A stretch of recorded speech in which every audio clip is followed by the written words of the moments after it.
Tere!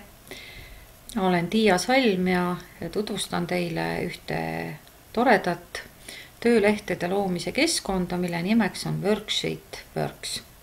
Et asub ta väga lihtsal aadressil www.worksheetworks.com ja kui me selle lehekülje lahti teeme, siis näeme, et siin on võimalus koostada sadu erinevaid töölehti nii matemaatikas, keeleõppes kui ka geograafias.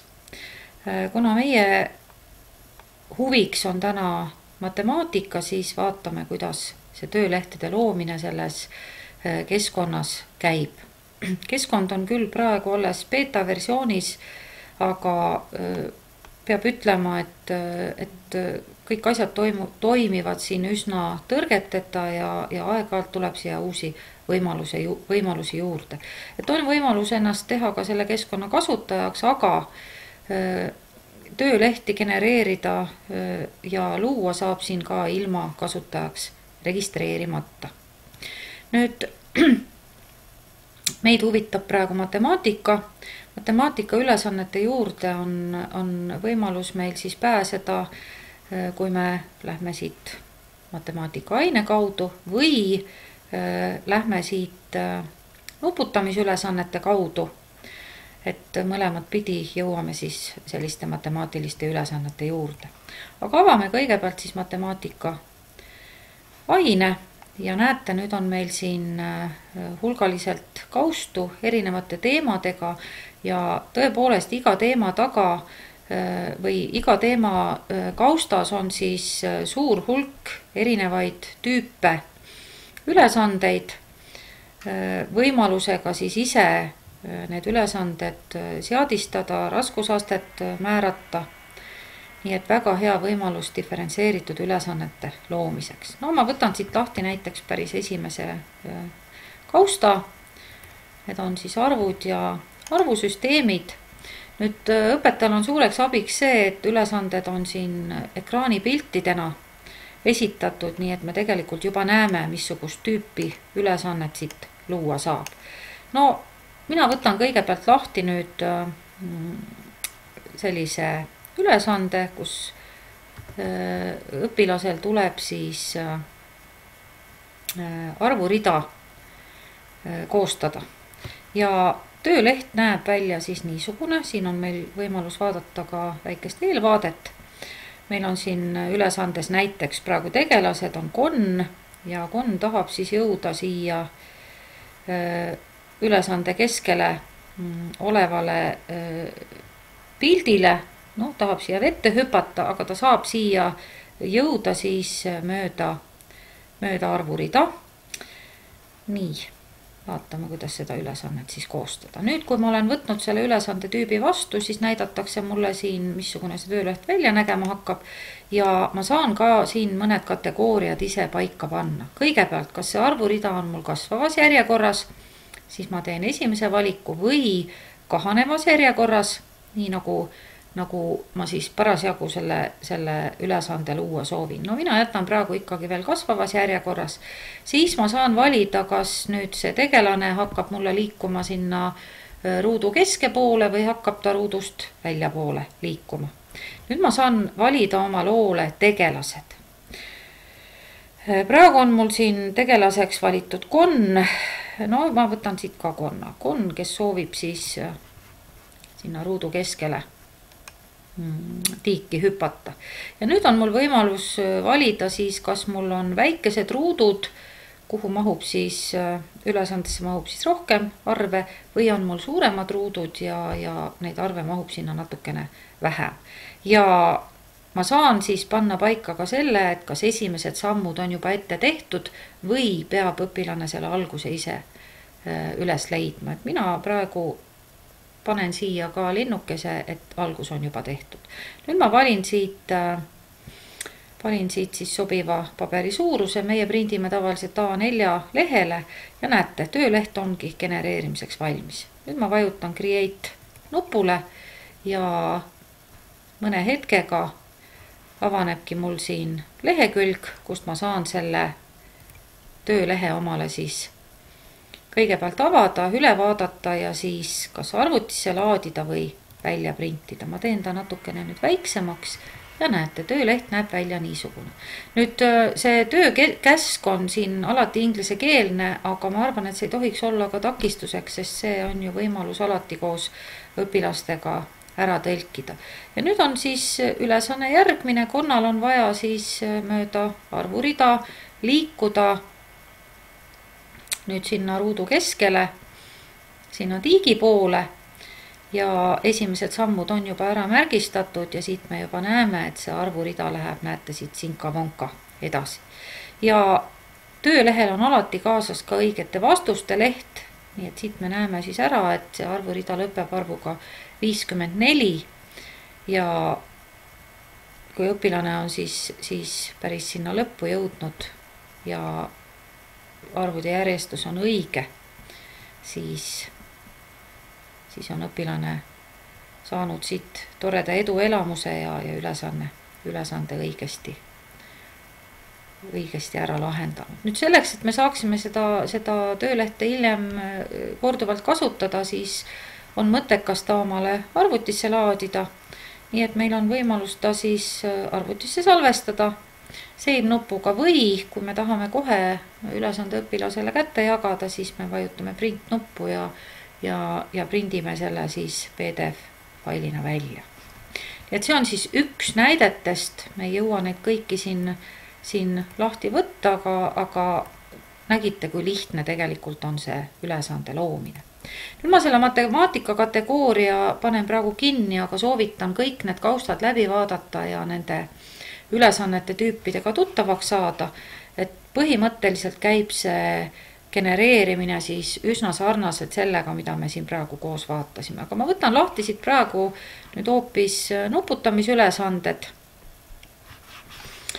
Nii, et siit me näeme nüüd siis missuguseid erinevaid võimalusi nuputamisülesannete loomiseks see keskkond pakub. No võtan lahti kõigepealt näiteks matemaatilise ristsõna. Vajutan jälle siia ekraani pildile. Nüüd ma näen, missugune see ülesanne mul siis välja näeb. Panen jällegi paika nii palju kategooriaid, kui see on võimalik. Näete, siin neid nagu eriti ei olegi, on paika pandud ruudustik. Jätan praegu 10x10 ja siit ma saan nüüd valida, missuguseid matemaatilisi tehteid ma siis kasutan. Kas ainult liitmist lahutamist, lahutamist, korrutamist või võtan kõik kasutusele kõik 4 tehet. No mina olen siin praegu võtnud siis liitmise ja lahutamise tehted. Jääb mul üle valida siit jällegi A4 lehekülg ja vajutada Create nupule ja näete, tööleht ongi loodud. Ja tööleht näeb siis välja niisugune, siin üleval on siis ristsõna ruudustik ja siin on nüüd tehted. No kui me neid tehteid nüüd vaatame, siis jah, kahjuks ei ole võimalus meil määrata, et kas meil on nüüd 100 piires või 1000 piires liitmine, lahutamine, et siin on nüüd need tehted üsna suurte arvudega osaliselt, nii et siis õpetaja saab ise määrata, et missugusele klassile või missugusele õpilasele on sobiv anda selline ülesanne lahendamiseks.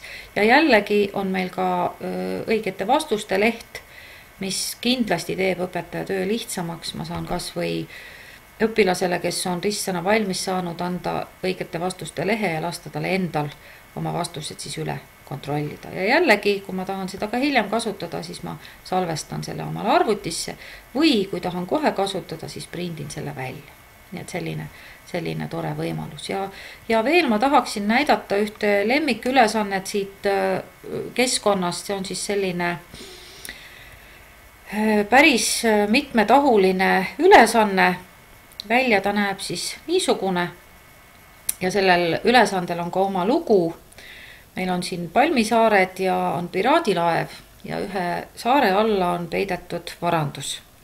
Nüüd selleks, et piraadilaev selle varanduse üles leiaks, selleks tuleb lahendada siis 20 ülesannet. Need on 20 tehet ja liikuda siis ruudustikul vastavalt kas siis üles alla, paremale või vasakule nii mitu ruutu, kui meile see vastuse arv siis ette näitab.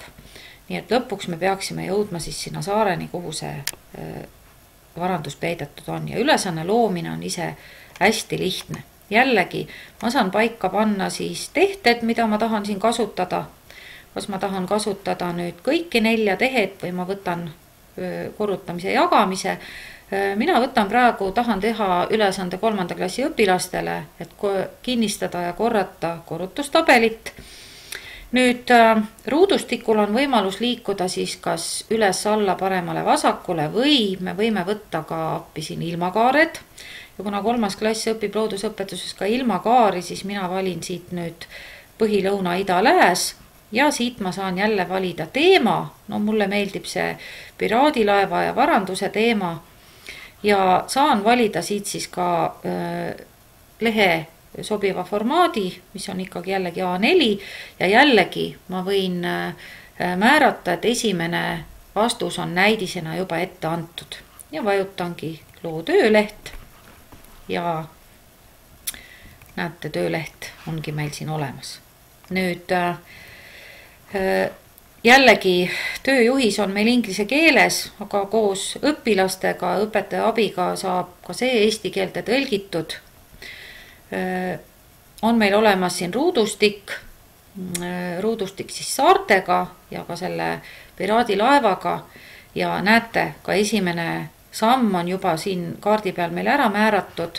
Esimene tehe on ära lahendatud, 3 × 10 võrdub 30, õige vastus oli siis meil siin 3 ja 3 ruutu idasse või vabandust, 3 ruutu läände, 1, 2, 3 on siis õige vastus. Ja kui ma nüüd olen kõik need ülesanded ära lahendanud, siis ma peaksin jõudma siis õige saareni. Ja jällegi näete, õpetajal on siin õigete vastuste leht ja selle saare alla on siis peidetud varandus. Kui õpilane on kõik ülesanded õigesti ära lahendanud, siis ta reeglina peaks jõudma siia õige saareni. Nii et selline hästi tore ülesanne ja nii palju, kui mina olen oma õpilastega seda tüüpi ülesandeid lahendanud, siis neile see väga on meeldinud. Nüüd võimalusi siin keskkonnas on hästi palju ja selleks tasub tõesti võtta aega, et tutvuda nende erinevaste võimalustega ja kui nüüd selle keskkonna kasutustingimusi lugeda, siis tasuks kindlasti arvestada sellega, et nad on kasutamiseks klassiruumis ja vaid hariduslikel eesmärkidel, et mitte mingil juhul ärilistel eesmärkidel ja ka nende töölehtede selline levitamine digitaalselt ehk arvuti teel siis ka tegelikult ei ole lubatud. Aga minu arvates suurepäraste võimalustega keskkond ja tõepoolest väga lihtne kasutada, nii et soovin head tutvumist ja toredat kasutamist.